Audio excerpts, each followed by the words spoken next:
Salut tout le monde, on est dans une nouvelle petite vidéo aujourd'hui pour la chaîne le mec qui passe.fr et on va te parler aujourd'hui de Facebook, des réseaux sociaux et tout cela. Alors hier, il n'y a pas très longtemps, j'ai fait une vidéo, j'ai eu un souci de scintillement, je me suis rendu compte que quand je m'éloignais trop et qu'on cadrait trop largement, il y avait un effet de scintillement parce que en réalité, il y a trop de contraste entre le mur blanc et moi.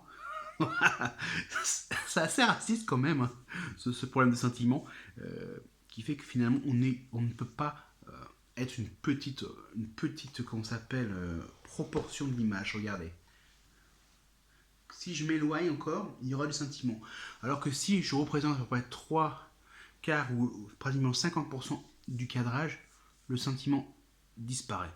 Assez étrange comme truc. Alors aujourd'hui, on va parler d'un truc, c'est les réseaux sociaux. Alors souvent, je vous évoque souvent l'idée que les réseaux sociaux ont un peu modifié notre rapport à l'autre. C'est vrai, notre perception de l'amitié a été vraiment changée par les réseaux sociaux, à un tel point où je pense qu'on a, malgré nous, créé ce qu'on appelle une catégorie, c'est connaissances de réseaux sociaux, connaissances virtuelles. Et je pense qu'il y a un gros problème, c'est que on est tellement, on va dire, pris et envahi par la dimension virtuelle, la dimension digitale, que peut-être on s'investit un peu moins dans nos relations réelles. Alors évidemment, vous allez me dire que beaucoup de personnes ne répondent pas à cela. Ce sont surtout les personnes qui vont avoir des relations assez régulières avec des collègues de travail ou des personnes qui vont faire du sport ou des activités culturelles dans des clubs. D'ailleurs, c'est un truc que j'aime bien répéter, le meilleur endroit pour faire des rencontres, c'est de faire des nouvelles activités, des activités culturelles ou des activités sportives qui vous plaisent. Pourquoi? Tout simplement parce que dedans, vous allez rencontrer des personnes nouvelles et vous avez déjà un facteur commun, un sujet commun qui est une activité. Alors vous allez pouvoir parler de cette activité. Il y a une époque, il y a un site qui s'appelait On va sortir, OVS permettait de faire des rencontres autour d'activités. Après, il y a eu aussi d'autres choses, des applications mobiles qui étaient vraiment géniales. J'en ai fait deux trois sorties avec, mais j'ai vraiment senti un problème sur les applications mobiles, c'est que il n'y avait pas beaucoup de relations qui se faisaient en dehors de la sortie. C'est-à-dire que vous vous donnez rendez-vous à un lieu clé et après chacun partait dans son coin parce que l'application mobile permettait de contacter les personnes directement et au final on faisait pas grand chose. C'est-à-dire que j'ai fait 3-4 sorties cinéma comme ça. C'est-à-dire qu'il y a une époque où j'en avais marre d'aller au cinéma tout seul parce que je vais quand même voir beaucoup de films quand il n'y a pas le confinement et tout ça. Et j'ai fait deux trois sorties. Alors concrètement, comment ça s'est passé? En fait, la personne m'a attendu. Elle était accompagnée de sa copine. Alors comme elle était accompagnée de sa copine, elle vivait pratiquement toute la séance avec sa copine. Moi, finalement, j'étais tout seul au bout de ma rangée et j'ai passé vraiment ce moment-là comme un moment de solitude. En fait, c'était pire que d'être venu tout seul parce que en gros, il me disait clairement, on est là avec toi, mais laisse-nous un peu tranquille parce qu'on a envie de voir le film en amoureux. Et je pense que euh, c'est le problématique de tous ces sites-là, c'est que si jamais les personnes viennent accompagner, il y a toujours une personne, s'ils sont en couple, ils vont rester vraiment en couple, ils vont pas vivre le truc.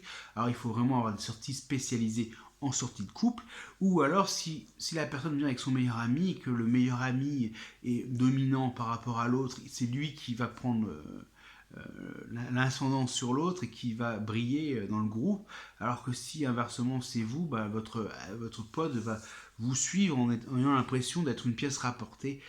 Enfin bref, c'est assez compliqué quoi. Alors à part si on se met à créer des sorties entre bros, ça veut dire que tu viens avec ton meilleur pote et vous faites une activité commune pour rencontrer d'autres potes et à ce moment-là faire ce qu'on appelle l'alliance des bros. Mais je pense pas que ça doit exister, je pense que ça doit exister, mais j'ai remarqué une chose, c'est que vraiment le digital peut apporter beaucoup finalement à la socialisation, mais aussi peut également réduire la socialisation. Prenez l'exemple à l'époque où quand il n'y avait pas encore Facebook, il y avait juste MySpace à la limite.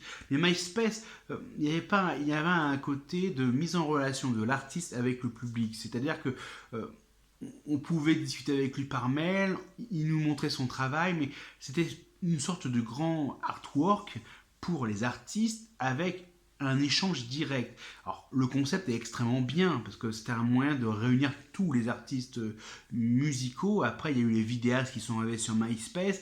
Après il y a eu ce qu'on appelle les photographes. Il y a tout le monde qui toutes les professions artistiques sont arrivées sur MySpace et c'est devenu le bordel le jour où finalement on avait plus d'inscrits qui n'étaient pas artistes et à ce moment-là, on a eu le gros boom de Facebook qui est venu détruire un peu son concurrent direct sur le social, c'est-à-dire le domaine de la communication, qui était MSN. Et en fait, MSN s'est vraiment cassé la gueule au moment où Microsoft a racheté Skype, parce que Skype n'a pas réussi à avoir le même impact social que MSN. Parce que souvenez-vous de MSN, on passait des soirées entières sur MSN, on faisait des tableaux blancs, on jouait, et même à un moment, Facebook dans le Messenger te proposait de jouer à des jeux, de faire le tableau blanc, mais cette option-là, je la vois qu'elle disparaît progressivement. On peut plus le faire. Du moins, j'arrive plus à le faire sur ma version. Et en fait, c'est ça qui est gros comme une maison, c'est que on nous donne l'impression d'abondance, on nous donne l'impression que tout est connecté, que tout est accessible, mais il y a derrière, dans ce problème d'abondance, un effet de lassitude et de distance. C'est-à-dire qu'une partie de nous se dit je ne peux pas m'investir là-dedans parce que tous ceux qui se sont déjà trop investis se sont vraiment cassés la gueule en se rendant compte que ces personnes qui étaient en face n'avaient pas forcément les mêmes attentes qu'eux et qu'ils avaient derrière d'autres occupations réelles. Et c'est le gros problème finalement de cette surabondance dans le digital, c'est que on ne sait pas comment évaluer et juger les choses. C'est-à-dire que on sait qu'il y a un phénomène externe, on sait que c'est disponible, on sait que c'est là, mais on ne se surinvestit pas parce qu'on se dit que c'est facile, donc on pourra se faire d'autres amitiés. Je pense que le vrai moment où on passe du digital au réel, c'est peut-être le vrai signe que l'amitié va vraiment se construire. Alors, est-ce qu'il faut systématiquement passer du digital au réel? Il y a une période, vraiment, je vous jure, c'est ça, c'est que pendant très longtemps dans ma vie, sur une période de 2-3 ans, j'avais décidé une chose, c'est que je n'acceptais plus personne sur Facebook, je n'acceptais plus personne sur MSN, sauf des personnes que je connaissais déjà dans le réel. Ou inversement, si j'achète une personne, c'est que je vois que son profil est assez intriguant, genre il aime les mêmes films que moi, elle ou il aime les mêmes films que moi, il écoute la même musique que moi, mais beaucoup de choses suffisamment conjointes pour que je me dise tiens tu vas l'accepter et je me démerdais pour rencontrer la personne dans le réel. Et d'ailleurs, il y a une anecdote qui est incroyable que je me souviens, bon, c'était surtout je pense que c'était une marque de café qui avait repris le truc. Il y a quelqu'un qui a décidé un jour d'aller prendre un verre de café ou un petit déjeuner avec toutes les personnes de sa liste d'amis Facebook. Et le mec l'a fait. C'est-à-dire qu'il s'est filmé. Et après, c'est devenu vraiment, ça fait un buzz. Et après, des marques de café ont commencé à le sponsoriser pour évidemment dire bah vous voyez nous on est partout. Alors le gars il faisait le tour de France, le tour d'Europe, le tour des États-Unis je crois. Je sais plus si je crois qu'il y a eu un Américain qui l'a fait puis après un Français qui l'a fait. Mais le concept est assez intelligent. Je trouve ça génialissime. Alors, la grande question, alors, vous faites quoi? Vous acceptez des gens sur Facebook ou est-ce que vous n'acceptez pas des gens sur Facebook en fonction de certains critères? Est-ce que vous le faites parce que vous voulez grossir votre nombre d'amis? Donc c'est illusoire. Vous dites que vous avez 5000 amis, mais en réalité, lorsque vous avez un pépin, il n'y a personne. Parce qu'après, faut savoir, il y a un truc qui m'a touché énormément, c'est un épisode, le doc, voilà, où il y a un mec qui est... il est voilà, influenceur avec un blog de voyage. Il a un accident. Sa première préoccupation, c'est il faut que j'avertisse tous mes fans que je vais bien.